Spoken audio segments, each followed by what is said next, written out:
8 pekerja Palaparing Timur Telematika dibunuh kelompok kriminal bersenjata saat melakukan perbaikan tower BTS 3 di Kabupaten Puncak, Papua. Saat ini aparat gabungan dikerahkan untuk mengevakuasi para korban.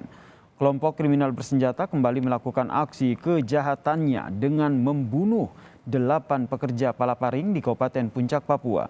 Informasi ini diperoleh dari salah satu karyawan PTT yang selamat berinisial NS pada Kamis siang. Penyerangan dilakukan gerombolan KKB berjumlah sekitar 15 orang. Hingga saat ini ke-8 korban dan 1 karyawan yang selamat belum dievakuasi karena cuaca yang buruk.